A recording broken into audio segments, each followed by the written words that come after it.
ko in-imagine na ganito kalamig sa Hong Kong ngayon. Minsan nga gusto ko nga makaranas ng negative, di ba? Dito nyo mapapanood yung Symphony of Lights every 8 p.m. ata yun. Every day dito yung Big Ben. Yung Big Ben nila.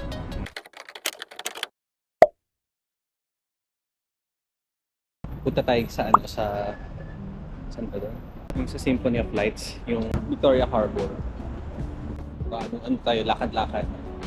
Kasi kailangan may babang kinain para pumayat. Nagpapapayat ako. Magta 10 p.m. na. Oh, lamig. Hindi ko in-imagine na ganito kalamig sa Hong Kong ngayon.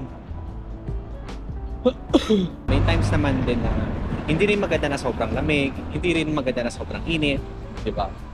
Pero syempre minsan mo lang po maramdaman yung ganitong sobrang lamig. As in, 9 degrees. Minsan nga gusto ko pa nga makaranas ng negative, di ba? Pero may mga tao na talagang ayaw talaga ng malamig. Pero ako ina-enjoy ko siya. Kahit nangangatog ako pero still ina-enjoy ko pa rin siya. Kasi minsan ka lang minsan ka lang makaranas ng ganitong temperature. Siyempre, minsan lang tayo lumalabas.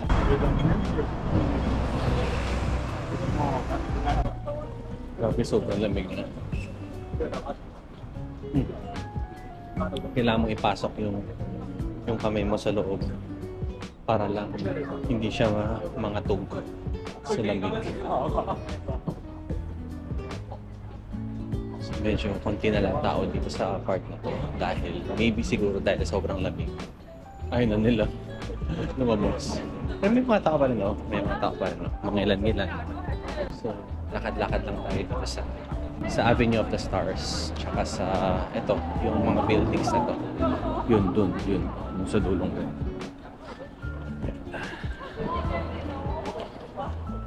Pwede lang ako nag-jogging. Actually, pwede nga ako mag-jogging dito eh. Jogging. Pero kahit mag-jogging ka dito, di ka papawisan. Unless siguro kung intense, possible na pawisan ka.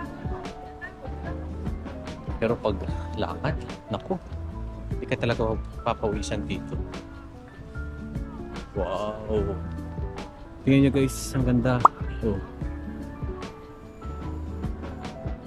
Ang ganda pala na, ang ganda ng ang ganda niyang tignan. Mga skyscraper ba?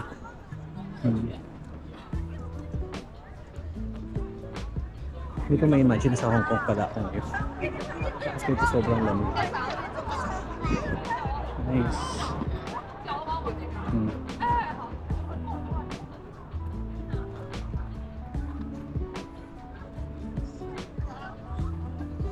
Tayo dito. So dito yung Avenue of the Stars.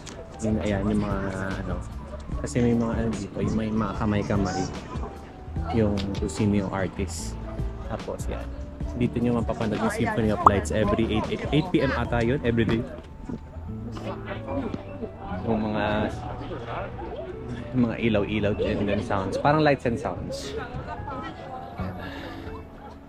Pero may mga nag-jogging dito. Pero pinapawisan sila. So, parang hindi ka naman pagpapawisan dito sa lagay na to. Sa sobrang lamig, guys. 9 degrees, mamaya 8, 7, then hanggang 6 degrees daw mamaya. Sana man lang negative. Pero kasi Hong Kong lang naman. Pag Korea, for sure negative. Japan, most likely nasa 1, 2, 3 degrees pag every January, ganun. Normally, sa Hong Kong, kaya na yung 4 days, 3 nights. Kasi yung 3 days, 2 nights para sa akin, sobrang sobrang mabilis siya. Parang hindi mo siya may enjoy. Parang hindi mo siya masusulit. In the sense na, syempre, kino-consider mo din yung bayad sa aeroplano, kino-consider mo din yung hotel, yung stay mo dito sa Hong Kong. Kumaga parang 3 days lang. Sobrang sobrang bilis nun. At least kahit pa paano, 4 days, 3 nights. Or more dapat. Kasi, for example, magdi-Disneyland kayo. Parang na rin yun. Isang araw yun, isang buong araw yun. Siyempre, kailangan nyo sulitin yun in terms of yung mga rides sa sasakyan in terms of experience and everything. Then yung fireworks sa gabi. So talagang one day talaga siya, one full day. Tapos dito syempre sa Chimchachwik kasi to, merong Symphony of Lights every 8 p.m. na banggit ko kanina. Then of course yung mga paligid-paligid, yung mga areas, mga pang shopping and everything, lakad-lakad. Kasi it takes time eh. Dito pa lang mga ilang oras na kayong mag-spend dito. Most likely mga 2 to 3 hours or below, depende kasi sa tao. Depende sa itinerary. Ako mas recommended ko DIY compared sa mga travel tour. Kasi though I understand may mga tao na syempre ayaw ng hassle, gusto nila na may mag-aasikaso na for them. Pero i-try nyo rin guys yung DIY. Kumbaga parang ito na yung time na magte-take risk kayo para sa sarili nyo na baga kaya nyo pala planuhin yung mga travels na yun. Imagine dito sa Hong Kong, yung MTR pa lang nila, grabe. The best, convenient, accessible, lahat, everything. Talaga, pagbaba mo sa isang station, nandito na. Pagbaba mo sa isang station, nandito na. Mga ganun ba? Ano pa ba yung mga pupuntahan sa Hong Kong? So, meron din sa Central. So, sa Central, yun yung pupuntahan natin bukas actually kasi may kakainan ako doon restaurant. May kakainan ako doon tomato noodles na napuntahan na namin din pero gusto ko siyang balikan kasi masarap. Of course, syempre, hindi mo naman pwede babalikan din. Hindi mo naman syempre babalikan, di ba, kung hindi masarap, di ba? Hong Kong is all about food trip, more of attractions, everything. Nandito naman na sa Hong Kong. But ito yung reality sa Hong Kong. Mahal yung cost of living nila. Unahan ko na kayo, sobrang mahal niya. Mahal yung pagkain, mahal yung basta mahal. Mahal yung Disneyland, mahal. Kung ikukumpara nyo sa ibang Disneyland, mas mura sa iba pa compared sa Hong Kong. Mahal sa Hong Kong. But isang ma-assure ko sa inyo pag pumunta kayo ng Hong Kong, pag uwi nyo talaga, marami talaga kayong babauning memories, experiences, and everything. Tapos, mas maganda rin syempre pagpunta kayo sa Hong Kong. Talaga pagpaplanuhin nyo kung ano ba yung plano nyo, malamig pa, gusto nyo pa pumunta ng malamig, gusto nyo pa pumunta ng summer, gusto nyo pumunta ng saktuhan lang, ganyan. Ngayon. So, kung gusto nyo yung ganito, sobrang lamig na nararamdaman ko talaga balot na. Yung parang winter feels, ganyan. So, pumunta kayo na mga around December, January, February. Kung gusto nyo naman yung saktuhang lamig lang, mga around November katapusan dapat. Kasi yung 1st November mainit pa eh. Pero depende eh. Or mga March. Or basta March, November or March. Ganon, yung saktuhang lamig lang. Pero kung gusto niyo naman yung mainit, ano yan, mga May, June, July, August, September. October din, mainit. Pero hindi na katulad dati. Basta yung pinaka-peak talaga na sobrang init is mga around June, July, August, September. Mainit yan sa Hong Kong. Literal na parang lamig. Literal na halos kasing init siya ng sa atin or mas mainit pa dito. Pero 'di ba, ang maganda naman talaga sa pagka-travel is yung memories, 'di ba? So, one thing din is syempre pag-iipunan niyo talaga. Yan. Pag-iipunan niyo lahat. Tapos magbaon din kayo ng sobra kasi minsan may mga emergencies na hindi nyo ma-expect na meron pala kayong bibilhin na ganyan or mga ganun. Basta lahat ng emergency. I mean, lahat ng kinds of emergency, yan, kailangan talaga na sobrahan nyo. Huwag yung sakto kasi mahirap na. Oh, ang ganda ng Starbucks dito.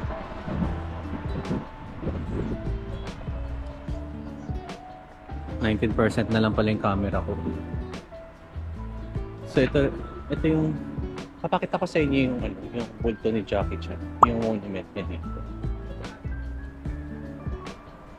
Basta marami mapupuntahan sa Hong Kong, guys. ah, kumaga, planuhin niyo lang mabuti.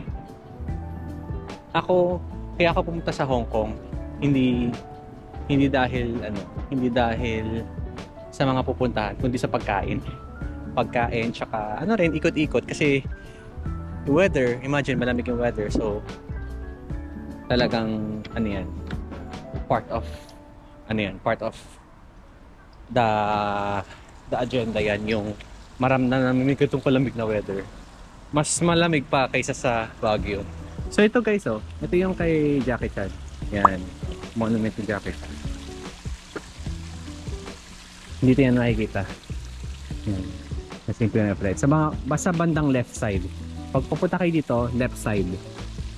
So facing here, left side. Doon nakikita nyo siya dyan. Kapag palaki na palaki. Tapos makikita nyo to. Yan. Yan yung part nyo. Nakikita nyo. Okay? So tinur ko lang kayo dito sa Symphony of Lights. Then afterwards, babalik na tayo sa hotel para magpahinga. Pero habang naka-on pa ang camera, go lang. Kwentuhan ko kayo. Bukas punta ako Central. Then nagsasakay ako ng Star Ferry. So papakita ko sa inyo paano pumunta doon. Pabalik dito sa Tsim Sha Tsui. Parang tatawid tayo from here doon sa dulo. Parang gano'n, tatawid tayo doon sa kabila bukas.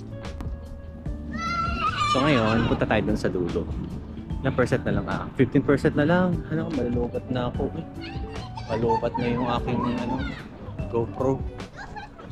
Hindi ko na kayo makikwentuhan. Baka after ito bukas na. Doon naman sa dulo, alam ko, meron dong mall. Sobrang laking mall talaga. As in, super laki ng mall na. Parang yun na yata yung biggest mall sa Hong Kong. As in, sobrang laki. Basta doon sa pinakadulo. Pinakadulo nito sa right diretso, right. Sa pinakadulo, doon. Doon siya. Ay, ganda Ganda guys Isang Hong Kong. Tapos, syempre, pag pumunta kayo ng Central, bukas, syempre di ko na pupuntahan yung tourist attraction doon, of course. Meron doon Victoria Peak sa taas. So, basta sa Klook, lang kayo, i-check nyo lang sa Klook, Victoria Peak. So, ito pala guys. So, di ba marami akong chika. Bago kayo mag-Hong Kong, i-reserve nila lahat ng dapat i-reserve. Tulad ng number 1, Hong Kong Disneyland, number 2, Victoria Peak, number 3, Ngong Ping, dun sa Tung Chung Station. Tapos, nandun din yung cable car. Lahat. So, talagang daming pupuntahan. Kaya nga, imagine guys, 3 days, 2 nights yung iba. Grabe, sobrang kulang. Though, pwedeng maikot yung buong Hong Kong sa 3 days and 2 nights. Pero, parang pagod naman kayo. Parang hindi, alam mo yun? Siyempre, mas maganda yung chill-chill lang. Pero kami kasi, normally pag pupunta kami mamalta, pagod talaga. Ewan ko pa kung bakit, pero ako nag-enjoy ako doon. Pero ako into both sides naman ako. Pwede kang magbakasyon para mapagod, pwede kang magbakasyon para mag-chill-chill. Depends na yun sa sa trip nyo. Tapos dito sa Hong Kong, mura yung mga gold. Tapos cellphone, iPhone, yan. Dito kasi sa Hong Kong, dual SIM yung iPhone. So kung balak niyong bumili ng iPhone na dual SIM, Hong Kong is the best place to buy kasi dual SIM na yung iPhone. Kasi sa atin sa Pinas single SIM lang Basta syempre unlock. Basta pag bibili ka ng iPhone, unlock. Tapos dual SIM siya. Mas mura pa sa Hong Kong yung iPhone. Then ano pa ba? Kapag magwi-withdraw kayo, kapag magpapalit kayo ng pera, money changer sa Chungking Mansion. Sa baba maraming money changers, yung pinakita ko na kanina, yung pinagpalitan ko kanina, mura doon. Tapos kung ayaw niyo naman magdala ng pera, kung gusto nyo ATM, yung mas recommended yung GoTime. Yung GoTime na ATM. Then magwi-withdraw ka sa Bank of China, walang service charge. Absolutely free. Super sulit. Yun. So yun yung mga recommended na dapat gawin para makatipid ka. And of course, syempre, kapag nasa Hong Kong ka, bibili ka ng octopus card. Ano yan? Most of the restaurants, lahat ng mga bilihan, octopus card sila. Octopus card yung mode of payment. Para siyang beep card sa atin. Pero sa atin kasi yung beep card, ginagamit lang siya sa LRT, MRT, 'di ba? Sa Manila, sa mga hindi nakaka familiar doon sa beep card. Dito sa Hong Kong, yung octopus sila, kumbaga card nila 'yon na parang ilo-load mo siya. Tapos gagamitin mo siya for as mode of payment. Kumbaga mas easier way, mas fastest way. Kumbaga hindi ka na magbibilang, magbabayad ng cash ganyan, susuklian ka ganun. 'Yun. Pero some of the stores then, they only accept cash. Kaya ayun. Kaya magdala pa rin kayo ng cash. So yun, naglalakad pa rin tayo dito. So dito makikita niyo dito yung Big Ben. Ayan. Yung Big Ben nila.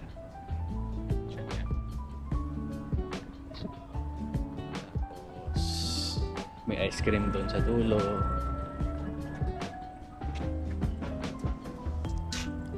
And then, ayun, doon sa dulong may ano doon.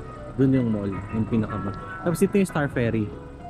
I mean, dito yung ferry na sasakyan natin bukas. Pero, doon manggagaling sa kabila, pabalik dito. Right now, ikot-ikot muna tayo. Yun, Star Ferry to Central and Wan Chai. Yan yung yung sasakyan natin. Pero, manggagaling doon sa Central. Okay din naman dito sa area na to. Kaso kasi, ang oras kasi is mag-11 na. Oo, mag-11 na. Medyo na siya. Medyo gabing-gabi na nga. So wala na nga tao dito. Almost. Nagsarado na yung mall. Yung sinasabi kong sobrang pagkalaki-laki talaga guys. Ayun o. Yan o. Yung mall na yan. Yan. Hanggang dun sa dulo. Tapos dun pa. Dun. Hanggang dun pa. Basta may extension yan. Malaki extension yan. Hindi lang yan. Parang 1/4 lang yan. Doon pa. Hanggang dyan sa dulo. Oh, laki. Laki ng screen. McDonald's. Alam niyo guys, masarap din yung McDonald's dito sa Hong Kong. Yung Angus pa yun. Parang may Angus sila. Masarap. Basta Angus. Masarap. Greenwood Mart. Tapos Sasa yan. Sikat na Sasa. So yun. Yun lang ang makikita natin dito guys. Tapos balik na tayo sa